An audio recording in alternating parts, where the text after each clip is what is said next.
आज का बाइबल अध्ययन को जाएंगे और आज का टॉपिक है, आज का जो विषय वस्तु है मेरे प्रियो, प्रभु के उपस्थिति में, प्रभु का निकट रहने में हमारा क्या फायदा है और उसके निकट नहीं रहने से उसका उल्टा है, क्या फायदा है। अगर हम एक विश्वासी हैं, अगर हम प्रभु का जन हैं, अगर हम एक प्रभु का दास हैं और हम प्रभु का संतान हैं, प्रभु का वारिस हैं, तो मेरे प्रियो, मेरे कहने का मतलब है कि प्रभु का उपस्थिति में रहने से हमारा क्या फायदा है, उसका निकट आने से क्या फायदा है। आज कुछ विषय को हम चर्चा करेंगे, उसके बारे में ध्यान करेंगे कि आज अगर इस समय को अगर आप देखेंगे मेरे प्रियो, हम अंत के समय में हैं, हम अंत के समय में गुजर रहे हैं और अंत बहुत निकट है। तो इस समय हमें क्या करना चाहिए? इस समय ज्यादातर हमें प्रभु का निकट रहना है, प्रभु का उपस्थिति में रहना है, उसके पास रहना मेरे प्रियो। उसके पास रहने से हमारा क्या फायदा है, क्या ब्लेसिंग मिलता है, क्या आशीष मिलता है मेरे प्रियो। आज बहुत सारा विश्वासी आज प्रभु से दूर हो गए मेरे प्रियो, क्योंकि बाइबल कहता है कि अंतिम समय में जितने भी प्रभु के लोग हैं, अंतिम समय में कुछ लोगों का प्रेम ठंडा हो जाएगा, बहुत लोगों का प्रेम ठंडा हो जाएगा। मतलब प्रभु का प्रति जो प्रेम है, प्रभु का उपस्थिति के प्रति जो प्रेम है, प्रभु के साथ जो लगाव है, वो क्या हो जाएगा, ठंडा पड़ जाएगा। तो मेरे प्रिय, आज ये भयानक समय में अगर परिस्थिति को अगर देखते, दुनिया को अगर हम देखेंगे, कोई भलाई दिखाई नहीं देता मेरे प्रिय। हम इस संसार में हैं और ये संसार दुष्ट के वश में है। हम अगर एक पद को पढ़ाई करते हैं कि हमारा मल्ल युद्ध लहू और मांस से नहीं है, एक पद को निकालेंगे जो एफिसियों का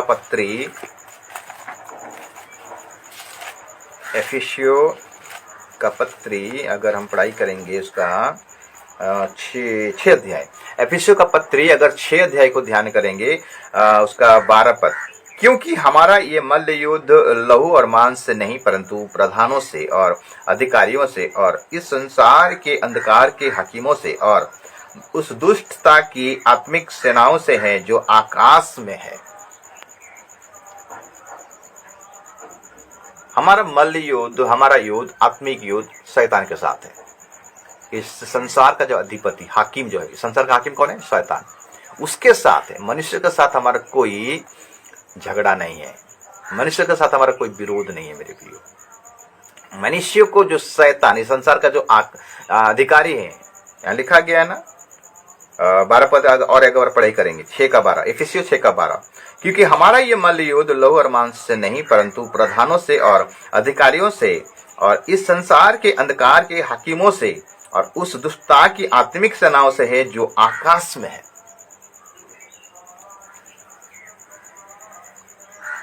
मेरे प्रियो, हम ये मल्ल युद्ध लहू और मांस का नहीं है। क्यों? ये मल्ल युद्ध कोई व्यक्ति के साथ नहीं है, कोई इंसान के साथ नहीं, क्योंकि परमेश्वर ने मनुष्य को अपने स्वरूप और अपने समानता में बनाया। इसका मतलब क्या है? हम अपने स्वरूप और अपने समानता में जो बनाया गया मनुष्य को, क्या मनुष्य के विरुद्ध में युद्ध करेंगे? कि आज ऐसा हो रहा है, आज कलीसिया में हो रहा है, बाहर हो रहा है, अन्य जाति में हो रहा है, मसीह लोगों के बीच में भी हो रहा है। क्योंकि मेरे प्रियो, खुद को जब तक हम नहीं पहचानेंगे हम कौन हैं, ऐसा युद्ध चलता रहेगा। शैतान बहुत चालाक है मेरे प्रियो। शैतान मन में बीजों को लाकर बो देता है और उसी के हिसाब से आज क्या होता है, मनुष्य के अंदर में भाई भाई के बीच में झगड़ा होता है, बहन बहन के बीच में, बाप बेटी के बीच में, बेटी बाप के बीच में, माँ बेटी माँ के विरुद्ध में, पड़ोसी के विरुद्ध में। इसे झगड़ा झांटी क्यों होता है? आज इतना भी संसार में जो बड़ा जो अहंकार चल रहा है, जो हिंसा चल रहा है, किसी को गोली मार देना, किसी को पीट पीट कर मार देना, क्या ये परमेश्वर का स्वभाव है? ये परमेश्वर का स्वभाव नहीं है मेरे प्रियो। जमीन के लिए एक भाई का भाई हत्या कर देता है, जगह के लिए हत्या कर देता है। आज जितने भी प्रकार का अंधकार का जो काम हो रहा है, जितने भी मर्डर, हत्या, चोरी, बेविचार, जितने भी ये संसार में हो रहा है मेरे, ये परमेश्वर का काम नहीं है, ये शैतान का काम है, जो अधिकारी इस धरती का, इस आकाश का वो अधिकारी है। ये सब करवाता है मेरे प्रियो। इसलिए लिखा है लहू और मांस का हमारा युद्ध नहीं, लहू और मांस से नहीं है, आत्मिक सेनाओं से, जो शैतान का आत्मिक सेना मेरे, उसी से है। ये अंत का समय है मेरे प्रिय, अंत का समय में हमारा काम क्या है? हमारा काम है प्रभु की उपस्थिति में रहना, प्रभु के निकट रहना। क्या आज आप प्रभु के निकट हैं? आज अगर आप प्रभु का उपस्थिति में नहीं हो, प्रभु का निकट में नहीं हो मेरे प्रियो, तो आपके लिए बहुत डेंजर है, आप मुसीबत में फंस सकते हो। इतना बड़ा महामारी आ गया मेरे प्रियो, इतना बड़ा महामारी है, बहुत सारे लोग चल वैसे, लेकिन आप कभी चिंता कि आप क्यों जिंदा हो? प्रभु के लोगों से कहता हूं, आप क्यों जिंदा हो? क्योंकि प्रभु आपको बचा कर रखा है। प्रभु नहीं चाहता कोई नाश होने पाए, प्रभु चाहता आपके ये जीवन से योजना को पूरा करने के लिए। आप इस धरती पर आए हो प्रभु का योजना को पूरा करने के लिए, प्रभु का जो मास्टर प्लानिंग है उसको पूरा करने के लिए। प्रभु का इच्छा क्या है? प्रभु का इच्छा सब मन फिराए, प्रभु का इच्छा सब मन फिराए, उद्धार पाए, मुक्ति पाए, और जो राज्य हम सब के लिए रखा गया है स्वर्ग में, यहाँ पर नहीं, ये तो दुनिया थोड़ा समय के लिए मेरे प्रियो, ज्यादा ये दुनिया का लास्टिंग ज्यादा दिन नहीं है मेरे प्रियो। प्रभु आएगा, इस दुनिया को नाश कर देगा मेरे प्रियो, आग से जला देगा। उससे पहले आइए हम अपने आप को तैयार करें, प्रिपेयर करें। मेरे प्रियो, मैं कोई कथा कहानी नहीं सुनाना चाहता हूं, ये हकीकत है। बहुत हो गया आशीष का वचन, बहुत हो गया चंगाई का वचन मेरे प्रियो, अभी अब प्रिपरेशन का वचन मैं देना चाहता हूं। प्रिपरेशन, अपने आप को तैयार कीजिए, अपने आप को रेडी कीजिए, प्रस्तुत कीजिए, और उसके लिए आपको प्रभु का निकट रहना है, प्रभु का उपस्थिति में रहना है। आप अगर प्रभु का उपस्थिति में रहोगे, आप अगर प्रभु का निकट आओगे, तो परमेश्वर भी आपके निकट आएगा। हम देखते उड़ाऊ पुत्र के बारे में। उड़ाऊ पुत्र क्या हुआ? उड़ाऊ पुत्र छोटा बेटा था, अपना पापा से बोला कि मेरा जो होता है हक मुझे दे दीजिए, मैं अपना मन मुताबिक जो भी करना चाहता हूँ। पिता प्रेम करता था मेरे प्रिय, पिता झगड़ा झांटी नहीं चाहता था। हमारा परमेश्वर प्रेम का परमेश्वर है, हमारा परमेश्वर शांति का परमेश्वर है, हमारा परमेश्वर साइलेंस का परमेश्वर है, और पवित्र है मेरे प्रिय, झगड़ा झांटी नहीं चाहता है। पिता ने छोटा बेटे को उसका हक दे दिया, वो दूर देश चला गया मेरे प्रिय, दूर देश चला गया। आप देखते हैं वहां पर मेंशन है, लूका 15 अध्याय को पूरा पढ़ाई करेंगे जो इसी के बारे में, तो वहां देखते हैं कि वो जाकर सारा पैसा कुकर्म में उड़ा दिया। पिता की उपस्थिति से जब वो भागा मेरे प्रियो, तो क्या किया? अपने इच्छा पर चला, अपने मर्जी पर चला। दोस्त यारी बहुत थे, सब पैसा उड़ा दिया दोस्त यारी में। आज ऐसा ही तो हो रहा है, आज प्रभु की उपस्थिति में हम से भाग जा रहे हैं मेरे प्रियो। अभी भी बहुत सारा ऐसे हैं जो प्रभु की उपस्थिति से भागे हैं, और यही दशा उनका है। लेकिन प्रभु आपको एक मौका फिर से देना चाहता है कि मेरे निकट आओ, मेरे संगति में आओ, मेरे उपस्थिति में आओ, मैं तुम्हें फिर से बनाऊंगा बोलता है। जब मेरे प्रियो वो सब पैसा जब उड़ा दिया, सब संपत्ति जितना भी लेकर गया था सब उड़ गया मेरे प्रियो, और लास्ट में कंगाल बन गया, भिखारी बन गया, खाने को नसीब नहीं हुआ। और एक सुअर चराने वाला, एक सुअर का जो मालिक था उसके पास गया, और वहां पर जाकर बोला मुझे एक नौकरी दीजिए बोल, उसको रखा। मेरे प्रिय, सुअर जो खाता था वो खा, तब उसका चित्त ठिकाने लगा। जब उसका चित्त ठिकाने लगा और अपने मन में ये कहा कि मैंने पिता के विरुद्ध में, परमेश्वर के विरुद्ध पाप किया है, मैं लौट के जाऊंगा, अपने पिता से माफी मांगूंगा, परमेश्वर से भी माफी मांगूंगा। मेरे प्रियो, ये जो डिसीजन, ये जो निर्णय लिया, इसका कोई सिखाया नहीं था। हम जब अपनी समझ का सहारा लेते हैं मेरे प्रियो, हमारा आंख क्या करता है? शैतान बांध देता है, अंधा कर देता है, और कहता है कि तू जो करता है अच्छा ही करता है। हम संसार में ऐश करते हैं, मौजूलिस करते हैं, ऐसो आराम से रहते हैं, लेकिन प्रभु का उपस्थिति को कभी भी हम याद नहीं करते हैं। आज ऐसा ही तो हो रहा है। आज दुनिया में अगर हम विश्वासी लोगों को देखेंगे, सारे विश्वासी नहीं, कुछ ऐसे हैं मैंने अपने शरीर की अभिलाषा को पूरा करने के लिए, अपने ही इच्छा को पूरा करने के लिए कितना कितना पैसा लुटा दे रहे हैं, लेकिन अपना कलीसिया के बारे में, अपने मंडली के बारे में, अपने पास्टर के बारे में कुछ भी चिंता नहीं करते हैं। प्रभु का इच्छा के बारे में कोई चिंता नहीं करते हैं। दुखद वाला बात है। इसका मतलब क्या है? उड़ाऊ पुत्र।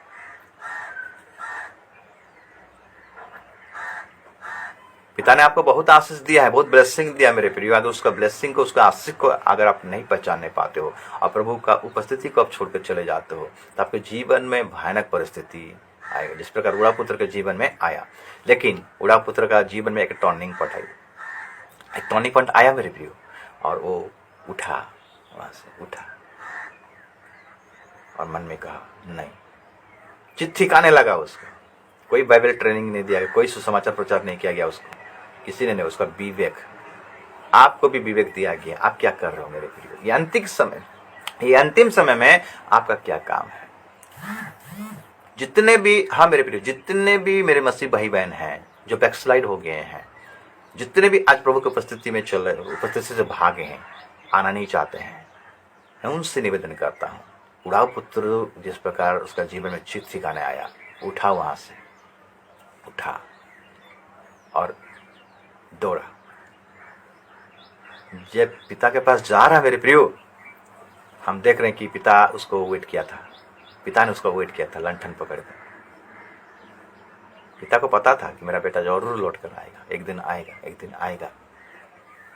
दूर ही से देखा तो दौड़ कर चला गया। कौन सा पिता दौड़ता है मेरे प्रियो? आपका पिता दौड़ेगा क्या?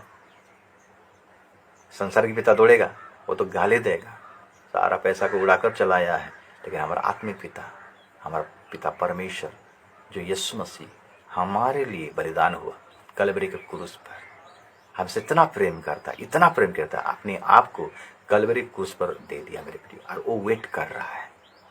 एक व्यक्ति जब मन फिराता है मेरे प्रियो, तो स्वर्ग में बड़ा आनंद होता है मेरे प्रियो। मेरे कहने का मतलब है कि प्रभु का उपस्थिति में रहने से हमारा क्या फायदा है और क्या नुकसान है। हम नुकसान के बारे में बता दिया कि वो उसका पिता के उपस्थिति से भाग गया तो कंगाल हो गया मेरे प्रियो। इसका आत्मिक अर्थ है, मतलब आपका जीवन, आत्मिक जीवन कंगाल हो जाएगा, मतलब आप नंगा दिखाई दोगे। आइए हम देखते हैं एक वचन को कि पहला पॉइंट, पिता के निकट होने से, पिता के उपस्थिति में होने से हमारा क्या फायदा। पहला पॉइंट, अगर हम पढ़ाई करेंगे याकूब का पत्री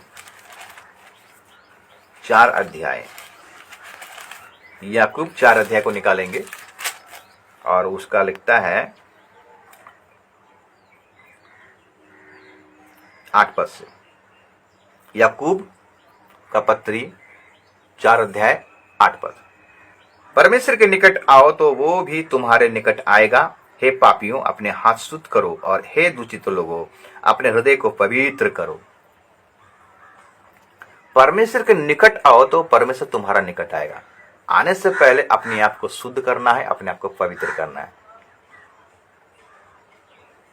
जिस प्रकार उड़ाऊ पुत्र अपने गलतियों को माना, मिस्टेक को माना, चित ठिकाने आया और माफी मांगा। जब ये निकट आया, पिता निकट आया।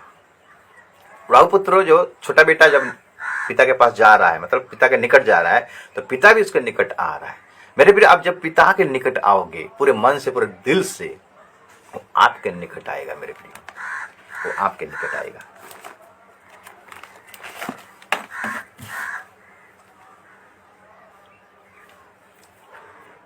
तो परमेश्वर का निकट आना है मेरे प्रिय, परमेश्वर का उपस्थिति में हमें आना है, प्रभु के पास हमें आना है। आज हम बहुत दूर हो गए मेरे प्रिय। वचन में लिखता है, ये तो होठों से मेरा आदर करते हैं, लेकिन उनका मन मुझसे बहुत दूर है, क्योंकि मन में असाध्य रोग लगा है। मन में असाध्य रोग लगा मतलब क्या? मन कहता है ऐसा ऐस करो, मजलिस करो। सतना में क्या दिखाता है? ये अच्छा चीज है, इसमें जाओ, वहां ऐस करो, समझ करो। है कहाँ गिरजा प्रार्थना, वहां क्या मिलेगा? ऐसा मन में विचार आता है। ऐसो आराम, संसार का अभिलाषा है, हमें बहुत आनंद देता है, वो थोड़े समय के लिए मेरे लिए। लेकिन पिता का उपस्थिति, पिता का प्रेजेंस हमको बहुत आनंद देता है। वचन में लिखता है, उसका उपस्थिति में आनंद का भरपूरी है। दाऊद कहता है उसकी उपस्थिति में आनंद का भरपूरी। क्या उसका उपस्थिति में आप समय बिता रहे हो मेरे प्रिय? आज हम पिता के निकट, पिता से हम बहुत दूर है मेरे प्रिय। जब आप अपना गलतियों को मानोगे, अपना पाप को स्वीकार करोगे, तब पिता आपको ग्रहण करेगा। पिता आपको ग्रहण करेगा। जब तक आप स्वीकार नहीं करोगे, जब तक अपने मन में आप ये नहीं विचार करोगे कि मैंने पाप किया है परमेश्वर के विरुद्ध में, आप पिता के निकट आ नहीं पाओगे। जब तक अपने पाप को आप अंगीकार नहीं करोगे, स्वीकार नहीं करोगे मेरे प्रियो, अपने आप को शुद्ध नहीं करोगे, अपने आप को पवित्र नहीं करोगे, आप पिता के पास नहीं आ सकते। पिता का उपस्थिति रहेगा, लेकिन आप अगर पिता की उपस्थिति में रहेंगे तब पिता आपको गले मिलाएगा। ये पहला पॉइंट है। आप आओगे, पिता आएगा। कैसे आओगे? पूरे मन से, पूरे दिल से, संपूर्ण हृदय से। बूढ़ा पुत्र संपूर्ण हृदय से, पूरे मन से, दिल से आया और पिता उसको गले लगा दिया, बोलने का भी मौका नहीं दिया मेरे प्रिय। ऐसा है पिता का प्रेम, पिता का आशीष, पिता का अनुग्रह। दूसरा पॉइंट में हम जाएंगे। दूसरा पॉइंट अगर भजन संहिता 34 का 4 को पढ़ेंगे, भजन संहिता 34 उसका 4 पद को देखेंगे क्या लिखता है। 34 का 4, मैं यहोवा के पास गया, तब उसने मेरी सुन ली और मुझे पूरी रीति से निर्भय किया। मुझे पूरी रीति से निर्भय किया। मैं यहोवा के पास गया, लिखा है मैं यहोवा के पास गया, तब उसने मेरी सुन ली और मुझे पूरी रीति से निर्भय किया। मेरे प्रियो, आपके जीवन में जो भय है, जो डर है, जो भी आशंका है मेरे प्रियो, जब आप पिता के पास आओगे, पिता के निकट आओगे, परमेश्वर की उपस्थिति में आओगे, आपका भय चला जाएगा, आपका डर चला जाएगा। क्योंकि मेरे प्रियो, पिता के पास आनंद का भरपूरी है, शांति का भरपूरी है, और भय नहीं रहेगा मेरे प्रियो। क्या पिता से दूर चले गए हो? आइए, कुछ चीज के लिए भय कर रहे हो, डर रहे हो, मुसीबत में फंस गए हो, बीमारी में फंस गए हो, पिता के पास आइए रिटर्न। मैं पिता के पास गया और उसने मेरी सुन ली। किस लिए सुना पिता? मान फिरा के, अपने पापों को मानकर, अंगीकार कर कर और पापों को तौबा किया। पिता उसको गले मिलाया। पिता उससे ही हमें गले मिलाता है मेरे लिए। तौबा किया। हम कैसे आते हैं? पाप रहित होकर हम आते हैं। मिस्टेक करके हम चढ़ जाते हैं, गलत काम करके चढ़ आते हैं, इसलिए हमारा प्रार्थना सुना नहीं जाता है।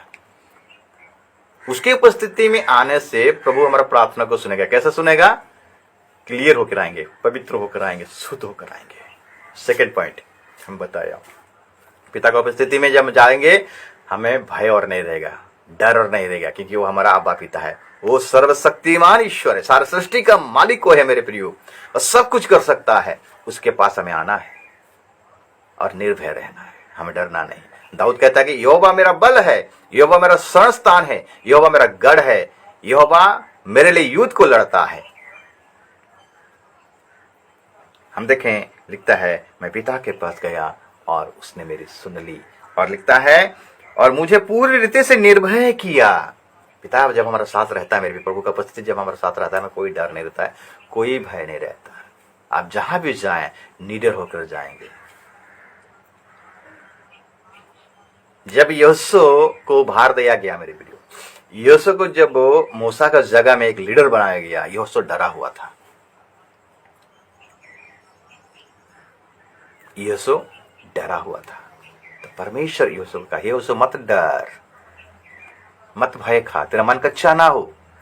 मैंने जो व्यवस्था मूसा को दिया था, वो व्यवस्था आज मैं तुझे देता हूं।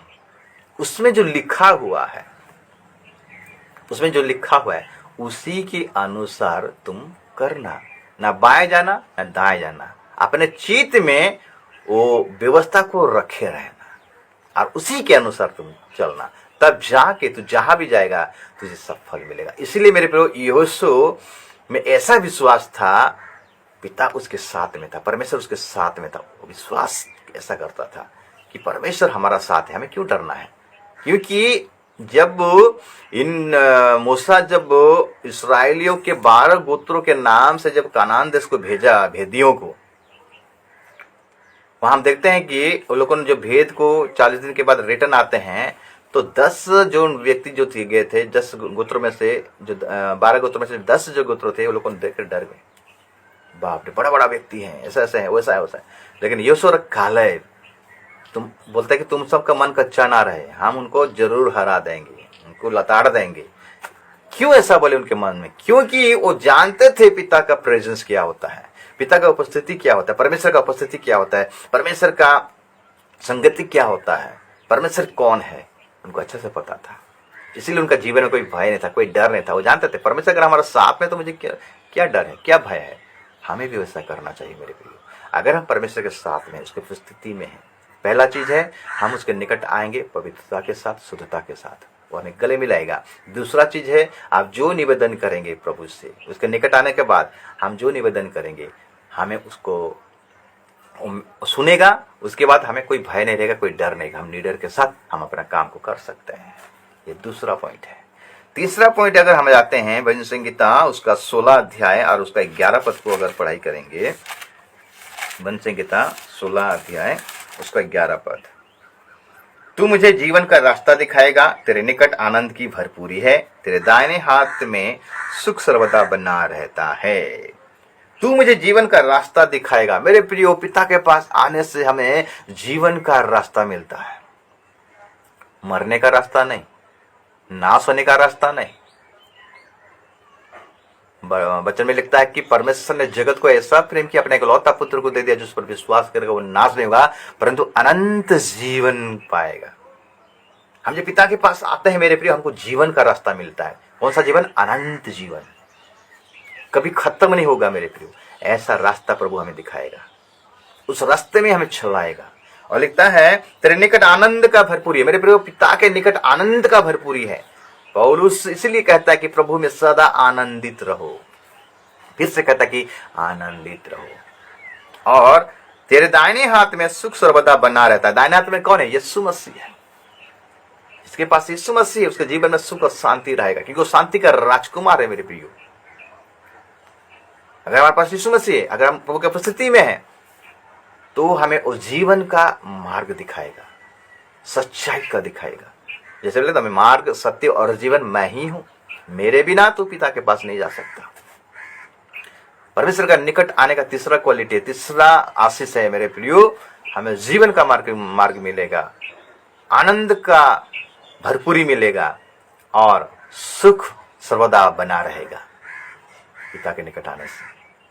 हम देखें बूढ़ा पुत्र जब आया पिता के निकट में, उसके जीवन में आनंद भर गया, उसको जीवन का एक मार्ग मिला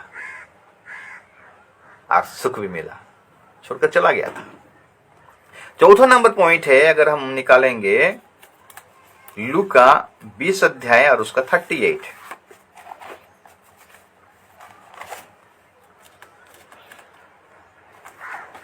लूका 20 अध्याय और उसका 38 पद को देखेंगे। लिखता है परमेश्वर तो मुर्दों का नहीं परंतु जीवितों का परमेश्वर है, क्योंकि उसके निकट सब जीवित है। परमेश्वर मुर्दों का परमेश्वर नहीं है, वो जीवितों का परमेश्वर है मेरे प्रिय। हमारा परमेश्वर जिंदा खुदा है, वो चलता फिरता है, वो देखता है, सुनता है। आज लोग मुर्दा परमेश्वर के पीछे दौड़ रहे हैं, जिसमें कोई जान ही नहीं है। उनका कान है, सुन नहीं पाते हैं, नाक है, सुन नहीं पाते हैं, मुंह है, बोल नहीं पाते हैं, आंख है, देख नहीं पाते हैं, पैर है, चल नहीं पाते हैं, हाथ है, कुछ छू भी नहीं पाते हैं, मुर्दा। लेकिन हमारा परमेश्वर जिंदा परमेश्वर है, हमारे यीशु मसीह जिंदा परमेश्वर है। कलवरी के क्रूस पर बलिदान हुआ, मारा गया, गाड़ा गया, तीसरे दिन में जी उठा, जिंदा खुदा है। कोई भी ऐसा नहीं हुआ है मेरे प्रियो। जितने बोलते हैं कि वो भी तो जी कर उठा था, एक बार जी के उठा था, उस बार मरा कि नहीं मरा। लेकिन हमारा यीशु मसीह को मारा गया और मृत्यु को हराया, जी उठा तीसरे दिन में और पिता के दाहिने ओर जाकर बैठा है। ऐसा हिस्ट्री में आज तक दुनिया में जितने भी पैगंबर आए, जितने भी प्रभु के लोग आए, जितने भी अच्छा दास आए मेरे प्रियो, बहुत सारा आए, मुनि ऋषि आए, ऐसा हिस्ट्री में नहीं हुआ है।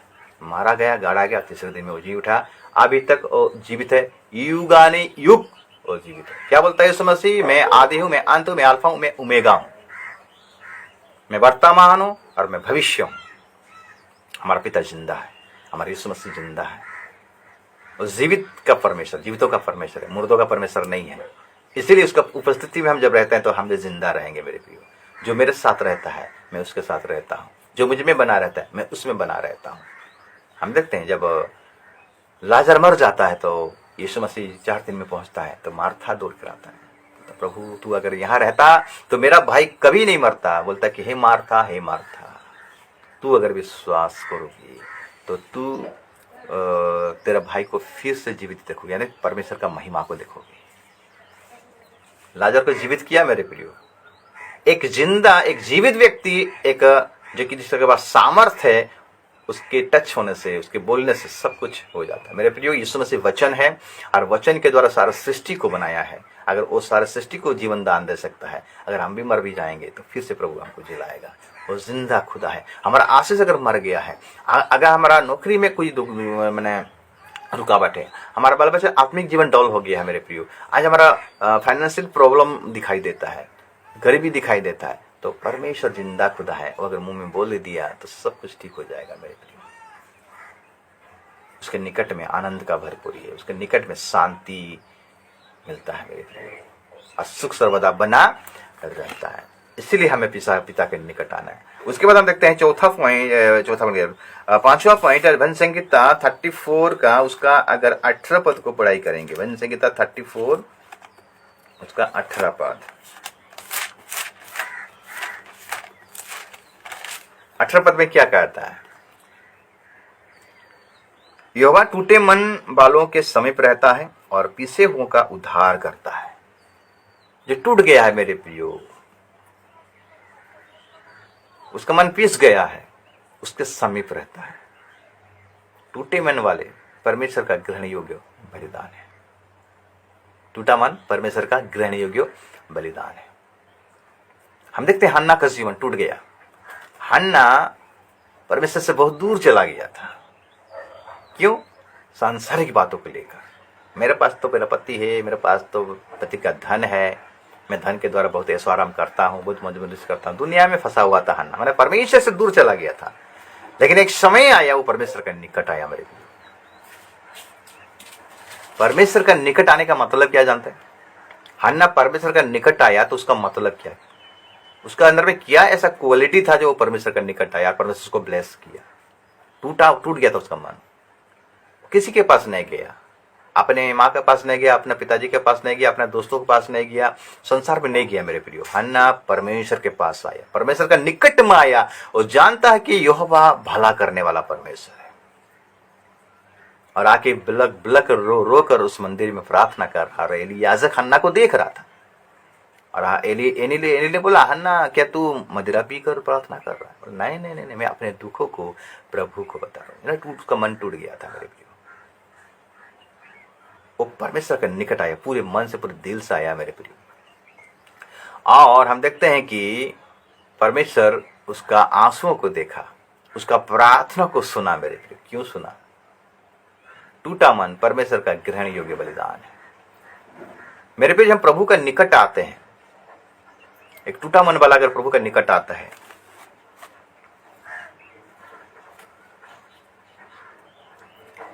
पिसे हुए का उद्धार करता है। वो पिस गया है, लोग छोड़ दिए हैं, लोग ताना मार रहे हैं, नाना प्रकार का बात बोलते हैं, ये बांझ औरत है, इसका बच्चा नहीं हुआ है।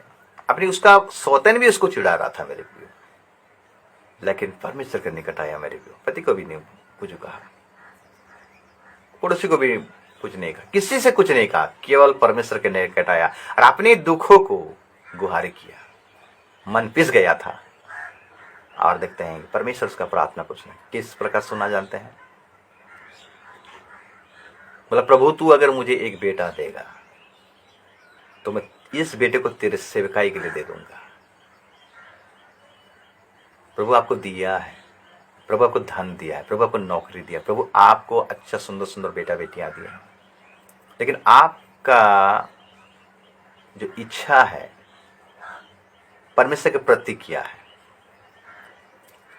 हन्ना का क्वालिटी, हन्ना का प्रार्थना का क्वालिटी, टूटे मन वालों का प्रार्थना का क्वालिटी थोड़ा अलग रहता है मेरे प्रिय।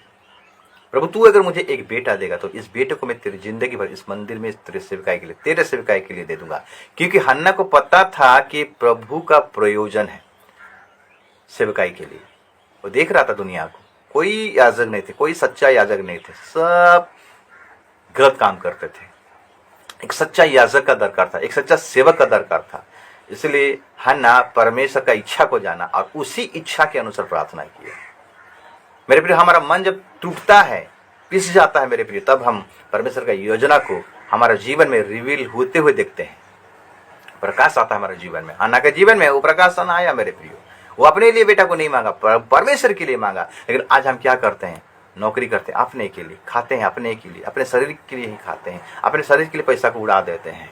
इतना पैसा हमको मिलता है लेकिन हम कलीसिया के लिए हम कुछ नहीं कर पाते, प्रभु के दासों के लिए कुछ करने नहीं पाते। बहुत बड़ा दुखद वाला बात है। आज दास लोग कौन जो सेवकाई करते हैं मेरे प्रिय, उनको पेमेंट नहीं मिलता है, बहुत कम पेमेंट मिलता है। लेकिन विश्वासी लोगों का काम है। अगर मेरे प्रिय आपके पास धन है, आपके पास पैसा है, तो ये नेगलेक्ट मत कीजिएगा। प्रभु का इच्छा को पूरा कीजिए, दासों का इज्जत कीजिए, कलीसिया में एक विश्वास योग्यता के साथ काम कीजिए। प्रभु का इच्छा में आप आगे चलिए। जो पिता के निकट आता है वो परमेश्वर का इच्छा को जानता है, परमेश्वर का इच्छा के अनुसार वो चलेगा, परमेश्वर का योजना को पूरा करेगा। यही था हन्ना का जीवन में। ये 5वां नंबर पॉइंट है मेरे प्रियो कि टूटा मन परमेश्वर का ग्रहण योग्य बलिदान। जो उसका मन टूट गया है, पिस गया मेरे प्रियो, परमेश्वर उसके साथ रहता है और परमेश्वर उसका हर काम को पूरा करता है। हन्ना के जीवन में सामुएल भविष्यद्वक्ता आया और हन्ना ने उसको छोड़ा नहीं। जो वायदा किया था, जो प्रतिज्ञा किया था, जो वाचा बांधा परमेश्वर के साथ में, वो वाचा को पूरा किया। आज हमारा जीवन में क्यों आशीष नहीं मिलता है? आज हमारा जीवन में क्यों ब्लेसिंग नहीं मिलता है? क्योंकि हम प्रभु के निकट तो आते हैं लेकिन हम प्रभु के उपस्थिति में नहीं रह पाते हैं, प्रभु का काम को पूरा करने नहीं पाते हैं। प्रभु जो वचन कहा उस वचन को पूरा करने नहीं पाते हैं। वादा तो बड़े बड़े करते हैं लेकिन पूरा नहीं करते। इसीलिए आज हमारा जीवन में इस समस्या आता है, हम कंगाल हो जाते हैं। तुम कहते हो कि तुम धनी हो, तुम कहते हो कि मैं नंगा नहीं हूं, तुम कहते हो कि मैं बहुत पैसा वाला हूं, लेकिन यीशु मसीह कहता है कि तुम नंगा हो।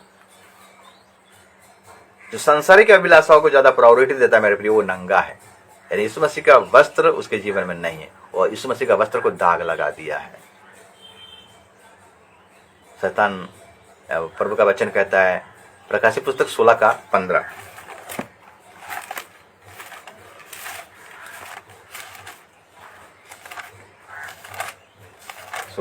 क्या लिखता है? प्रकाशित पुस्तक 16:15 को ध्यान दीजिएगा, क्या लिखता है? देख मैं चोर के समान आता हूं, धन्य है वे जो जागता रहता है और अपने वस्त्र को चौकसी करता है कि नंगा ना फिरे और लोग उसका नंगापन ना देखें। नंगापन का मतलब क्या है? हम जब पाप करते हैं, प्रभु जी हमको उद्धार का वस्त्र दिया रहता है, उस पाप में, उस वस्त्र में जब दाग लग जाता है तो हमारा जीवन नंगा हो जाता है। आदम हव्वा ने पाप ही किया, उनको नंगा हो गए। उनको ऊपर महिमा का वस्त्र था। जब प्रभु का आदेश को, प्रभु का आज्ञा को उल्लंघन किए मेरे प्रियो, तो परमेश्वर जब उनको भेंट करने के लिए आया तो हे आदम तुम कहाँ है? बोलते हम लोग झाड़ियों में छिपे हैं, पेड़ों के पीछे छिपे हैं। क्यों छिपे हो? हमको नंगे। तुमको कौन पता तुम नंगे हो? नहीं, फल खाने के चलते। मेरे प्रियो यही होता है, अगर हम प्रभु की उपस्थिति में नहीं हैं और हम संसार के अभिलाषाओं में फंसे हैं, शैतान की उपस्थिति में अगर अपने जीवन को व्यतीत करें, जिस प्रकार उड़ा पुत्र पूरा पैसा उड़ा दिया और कंगाल हो गया, मतलब नंगा हो गया। आज हमारा परिस्थिति भी ऐसा है। आज हम गिरजा को छोड़ रहे हैं, प्रभु का उपस्थिति को छोड़ रहे हैं, हम केवल नामधारी होकर रह रहे हैं मेरे बीच का मतलब हम नंगा। आप बोलते हो नहीं मैं अच्छा अच्छा ड्रेस पहनता हूँ, मैं 5,000 वाला ड्रेस पहनता हूँ, मैं 2,000 वाला ड्रेस पहनता हूँ, मैं अच्छा अच्छा जगह में जाकर खाना खाता हूँ। मेरे प्रियो, आप नंगे तो हैं, आप भूखे भी हैं आत्मिक रीति से। जब प्रभु का उपस्थिति में आओगे मेरे प्रियो, जब वो उड़ाऊ पुत्र प्रभु के उपस्थिति में आया मेरे प्रियो, उसका नंगापन को ढकने के लिए क्या बोला? जल्द से जल्द अच्छा से अच्छा वस्त्र इसको दो बोलता है। उसका अच्छा वस्त्र पहनाया गया। मेरे वस्त्र का मतलब क्या? उद्धार का वस्त्र, वो कीमती वस्त्र है। अच्छा से अच्छा वस्त्र। हम जिंदगी में जब हमारा शादी होता है उस टाइम हम अच्छा वस्त्र को पहनते हैं मेरे प्रिय। उसके बाद अंगूठी पहनाएगी। एंगेजमेंट जब होता है तो हम एक बार स्वामी स्त्री को, स्त्री स्वामी को, वर कन्या को, कन्या वर को अंगूठी पहनाता है। और एक चप्पल दिया गया, अच्छा चप्पल, माने सुसमाचार को दर्शाता है मेरे प्रिय। वचन हमें शुद्ध करता है, वचन में मार्ग दिखाता है, वचन हमें लाइट दिखाता है, ज्योति दिखाता है। तो इसलिए मेरे प्रियो, मेरे कहने का मतलब है, अगर प्रभु का उपस्थिति में आप नहीं हो तो आप नंगे हो, आप भूखे हो। इसीलिए प्रभु का उपस्थिति में आना है। अगर प्रभु का उपस्थिति में आएंगे तो हमें वस्त्र मिलेगा, हमें अंगूठी मिलेगा। अंगूठी क्या? अधिकार, अधिकार, चप्पल मिलेगा, सुसमाचार मिलेगा, प्रभु का वचन मिलेगा, और प्रभु का वचन हमें बलवंत करेगा। और उसका बाद देखते हैं लास्ट पॉइंट, अगर हम आ जाते हैं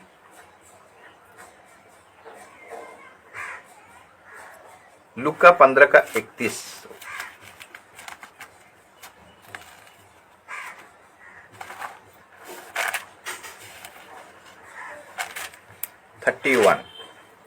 उसने उनसे कहा, पुत्र तू सर्वदा मेरे साथ है और जो कुछ मेरा है वो सब तेरा ही है। जब बूढ़ा पुत्र लौट कर आया मेरे प्रियो, उसने क्या सोच कर आया था? मुझे एक मजदूर के हिसाब से रख लीजिएगा पापा, मैं आपके विरुद्ध में पाप किया हूँ, परमेश्वर के विरुद्ध में पाप किया हूँ। लेकिन पिता ने बोला माफ तो किया पिता, वस्त्र दिया, अंगूठी दिया, चप्पल दिया, लेकिन क्या पिता बोलता है? मेरा जो कुछ है सब तेरा है। मेरे प्रिय, हम कह सकते हैं कि जो परमेश्वर का है वो मेरा है। हम कह सकते हैं, दिल खोल कर कह सकते हैं, गर्व से कह सकते हैं कि परमेश्वर का जो चीज है वो मेरा है। मेरा परमेश्वर मेरा पिता है, उसका संपत्ति मेरा है। जितने भी अधिकार यीशु के पास था, यीशु का अधिकार को अगर लेना चाहते तो उसका उपस्थिति में आइए। परमेश्वर का उपस्थिति में आने से मेरे प्रियो हमें सामर्थ्य मिलता है, हमें पावर मिलता है, हमें प्रकाशन मिलता है, हमें ज्ञान मिलता है, और चलने के लिए हमको प्रेरणा मिलता है। वो हमें अगुवाई करता है। ये 6 पॉइंट मेरे प्रियो हमारा जीवन में बहुत मायने रखता है। पिता के उपस्थिति में रहने से पहला पॉइंट मैंने आपको बताया कि हम उसके निकट आएंगे तो वो हमारा निकट आएगा। मतलब पूरे मन से, पूरे दिल से, पापों को छोड़कर शुद्ध मन होकर हमें पिता के निकट आना है। दूसरा पॉइंट है, हम पिता के निकट आते हैं तो मेरे प्रिय हम जो उसके पास जाते हैं तो वो हमारा सुनता है। क्यों सुनता है? क्योंकि हमारा मन क्लियर है, हमारा मन शुद्ध है, और हमारा मन पिता के इच्छा के अनुसार चलने वाला है। तो इसलिए हम पिता से जो निवेदन करते हैं, पिता को जो अच्छा लगता है उसी को निवेदन करता है। अपने स्वार्थ के लिए हमें मांगना नहीं है मेरे प्रिय। वो हमारा सुन लिया, वो हमारा सुनता है, वो हमारा सुनता है। क्योंकि यीशु मसीह जब भी पिता से प्रार्थना करता है, जब हम देखते हैं कि 5,000 लोगों से 5,000 लोगों से ज्यादा लोग हैं, 5 रोटी और 2 मछली को यीशु प्रार्थना किया, बोला यीशु पिता मैं जानता हूं तू मेरा सर्वदा सुनता है। प्रार्थना किया, पिता ने मान लिया और पूरा लोग तृप्त हो गए खाकर। लाजर मर गया था, लाजर के लिए प्रभु यीशु ने पिता से प्रार्थना किया, हे पिता तू मेरा सर्वदा सुनता है, और प्रार्थना किया, लाजर बाहर, लाजर निकल गया।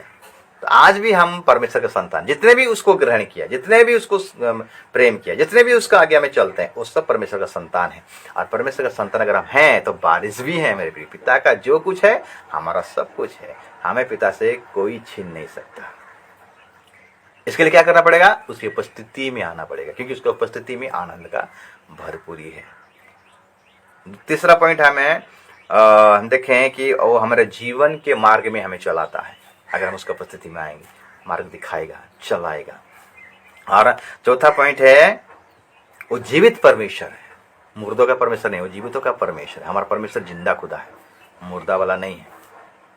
आज हमारे यीशु मसीह का कब्र खाली है, किसी का कब्र खाली नहीं है, क्योंकि वो कब्र को फाड़ कर उठाया। आज तक ऐसा जिंदगी में नहीं हुआ है मेरे प्रियो। जितने आए, मरे, जिंदा हुए, फिर मरे, लेकिन हमारा यीशु मसीह मरा, जी उठा, सीधा स्वर्ग में चला गया, पिता के दाहिने ओर जाकर बैठा है। और हम सब के लिए निवेदन करता है, क्योंकि एक समय आएगा, हमारा यीशु मसीह आएगा और हम सबको लेकर जाएगा। ये हमारा आशा है और ये हमारा भरोसा है। और 5वां नंबर पॉइंट है, टूटे मन वालों के पास ही रहता है।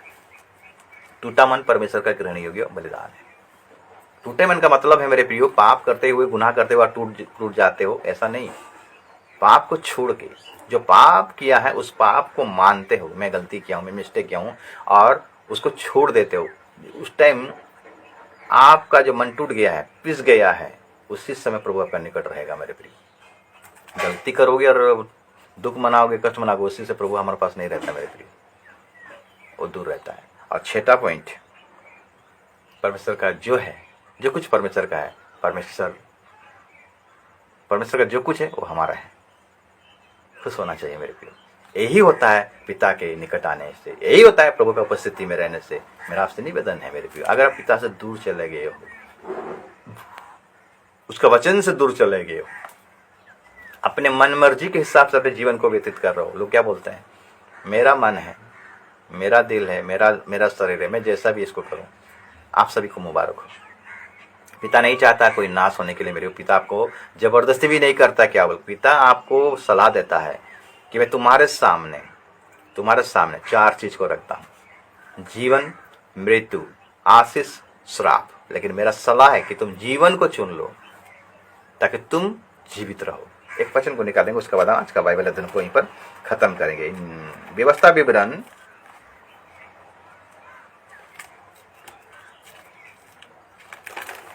30 अध्याय को निकालेंगे। व्यवस्था विवरण 30 अध्याय और उसका 19 और 20 पद को हम पढ़ाई करेंगे।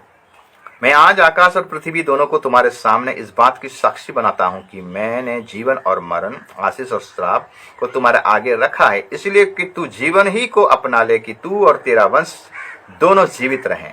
इसलिए अपने परमेश्वर यहोवा से प्रेम करो और उसकी बात मानो और उससे लिपटे रहो, क्योंकि तेरा जीवन और दीर्घ जीवन यही है। और ऐसा करने से जिस देश को यहोवा ने अब्राहम, इसहाक और याकूब तेरे पूर्वजों को देने की शपथ खाई थी, उस देश में तू बसा रहेगा। मेरे प्रियो, हम देखें यहाँ पर कि हम परमेश्वर के साथ लिपटे रहना है, उसकी संगति में रहना है, उसकी उपस्थिति में रहना है। यहाँ पर लिखा है वचन, क्या लिखता है 20 पद 30 का 20, व्यवस्था विवरण 30 का 20। इसलिए अपने परमेश्वर यहोवा से प्रेम करो और उसकी बात को मानो और उससे लिपटे रहो, क्योंकि तेरा जीवन और दीर्घ जीवन यही है।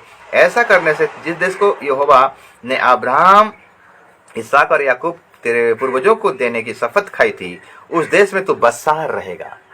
जीवन, मरण, आशीष, श्राप प्रभु हमारे सामने रख दिया। आकाश और पृथ्वी को साक्षी। क्यों आकाश और पृथ्वी को साक्षी रखा? क्योंकि प्रभु लोगों का सामने अगर साक्षी देगा तो लोग तो भूल जाएंगे, मुकर जाएंगे। लेकिन आकाश और ये जो पृथ्वी जो परमेश्वर बनाया है, ये नहीं मुकरेंगे, यही लोग गवाही देंगे, यही लोग साक्षी रहेंगे। इसलिए आकाश और पृथ्वी को तेरे सामने साक्षी बनाकर रखता हूं बोलता। इसलिए मेरे कहने का मतलब है, आप पिता की उपस्थिति में रहिए। आप जितने भी हो, आज मेरा वीडियो को अगर आप देख रहे हो, मैसेज को सुन रहे हो, प्रभु का वचन को अगर सुन रहे हो, आपके हृदय को कठोर मत कीजिए। अभी भी प्रभु आपको समय दे रहा है। अभी भी अगर पिता से आप दूर हो, निकट आइए, जाइए, पास आ जाइए। अभी भी आपका पास्टर से आप दूर हो, अभी भी आपका कलीसिया से आप दूर हो, कलीसिया को छोड़कर चले जाओ, कलीसिया को नहीं जा रहे हो मेरे प्रियो, जाना स्टार्ट कीजिए। प्रभु के पास आइए मेरे को, अपने गलतियों को मानिए। जो अपना गलतियों को छिपा रखेगा उसका कोई भी काम सफल नहीं होगा मेरे प्रियो। जो अपने पाप को छिपा रखेगा, अहंग, घमंड आज क्या करता है, इंसान को आगे बढ़ने नहीं देता है। हमारा उन्नति होना चाहिए मेरे, आत्मिक उन्नति होना चाहिए, लेकिन हमारा आत्मिक उन्नति नहीं हो रहा। कारण क्या है? हम अपने घमंड, अपने पाप को छिपा कर रखते हैं, अपने गलतियों को नहीं मानते हैं, उसी में हम बने रहते हैं। इसीलिए हमारा जीवन में कोई भी काम सफल नहीं होता है। शांति नहीं है परिवार में। पैसा तो है लेकिन शांति नहीं है, कमाते तो हो लेकिन शांति नहीं है, ठीक से खाने नहीं पाते हैं, ठीक से सोने नहीं पाते हैं। इसलिए मेरे प्रियो, मैं आपसे निवेदन करता हूँ, आज का वचन 6 पॉइंट आपके सामने रखा कि पिता की उपस्थिति में रहने से हमें क्या ब्लेसिंग मिलता है, और पिता की उपस्थिति में नहीं रहने से इसका उल्टा है, क्या ब्लेसिंग मिलता है। 2 प्रकार का ब्लेसिंग, आशीष और श्राप। आप जो चाहोगे आपको वही मिलेगा। पिता आपको जबरदस्ती नहीं करता है। क्या बूढ़ा पुत्र को पिता जबरदस्ती किया, बेटा आजा, आज तो जाना पड़ेगा, ऐसा बोला? नहीं, बूढ़ा पुत्र उठा, लिखा गया उठा, उसका चित्त ठिकाने लगा, मन में बोला मैंने गलत किया। आज भी अपने मन में आप ऐसा कीजिए, मैंने गलत किया है, मैं पिता के पास, मैं पास्टर के विरुद्ध में गलत किया, मंडली के विरुद्ध में गलत किया। आज मंडली को नहीं जाने का मतलब क्या जानते हैं? अपने गलतियों को कभी भी स्वीकार नहीं करते हैं। इसलिए परिवार भी ब्लेसिंग नहीं होता है, बाल बच्चे भी ब्लेसिंग नहीं होते हैं, नौकरी के क्षेत्र में प्रॉब्लम आता है, अभाव घटी कमी को दिखा देता है, बीमारी में फंसे हुए मेरे प्रियो। मैं आप सभी को निवेदन करता हूँ, जितने भी मेरे मैसेज को सुन रहे हैं मेरे प्रियो, मैं आपसे निवेदन करता हूँ, आप पिता के निकट आ जाइए। गिला शिकवा को सब भूल जाइए, जितना भी गलती हुआ है, जो भी किसके विरुद्ध में अनबन हुआ है मेरे प्रियो, उसको भूल जाइए। क्योंकि हमारा लड़ाई, हमारा युद्ध लहू और मांस का नहीं, किसी इंसान के विरुद्ध में नहीं है, शैतान के विरुद्ध में। जान लीजिए, इंसान, हर एक इंसान प्रभु का रचाया हुआ है, प्रभु का इमेज में सब बनाया गया है मेरे प्रियो। हमको प्रेम दिखाना है, जिस प्रकार यीशु मसीह अपने प्रेम को प्रकट किया, परमेश्वर यीशु मसीह के रूप में आया जगत में, अपना प्रेम को प्रकाश किया, किसी भी इंसान को क्या हुआ, तुच्छ नहीं माना, सभी को बराबर का प्रेम दिया। आज हम देखते हैं बारिश होता है, सभी का ऊपर बारिश गिरता है, गलत लोगों के ऊपर भी बारिश गिरता है, सही लोगों के ऊपर भी बारिश गिरता है, धार्मिक लोगों के ऊपर भी बारिश गिरता है, अधार्मिक के ऊपर भी बारिश गिरता है। पेड़ पौधे जितने भी बनाए गए हैं मेरे प्रिय, सूरज चांद जितने भी बनाए गए, वो लोगों भी किसी को पक्षपात नहीं करता, सभी को रोशनी देता है। सूरज सभी को रोशनी देता है, पेड़ सभी को फल देता है। पेड़ नहीं कहता कि तू फल नहीं खा सकता, तू ऐसा आदमी है, तो तू आदमी है, तू छोटा आदमी है, ऐसा तो पेड़ नहीं कहता है मेरे प्रिय। क्योंकि परमेश्वर का जो स्वभाव पेड़ों के अंदर में भी है, परमेश्वर का स्वभाव सूरज के अंदर में, परमेश्वर का स्वभाव चांद के अंदर में है। लेकिन हम इंसान क्यों ये भेदभाव कर रहे हैं मेरे प्रिय? मेरे प्रिय, मैं कह देना चाहता हूँ, पिता के निकट आइए, उसके स्वभाव को कैच कीजिए, उसका स्वभाव में अपने जीवन को व्यतीत कीजिए, आपको बहुत आशीष मिलेगा, बहुत ब्लेस मिलेगा मेरे। ये अंतिम समय में हमें पिता के निकट आना है, पिता के उपस्थिति में रहना है। उसका मतलब है उसका आज्ञा को पालन करना है, उसके आज्ञा में बने रहना है, तब जाके हम सेफ रहेंगे मेरे प्रियो। नहीं तो ये भयानक संसार में हम बीत जाएंगे। नहीं तो मैं आशा करता हूँ आज का वचन आप सबों के लिए आशीष का कारण जरूर बना होगा।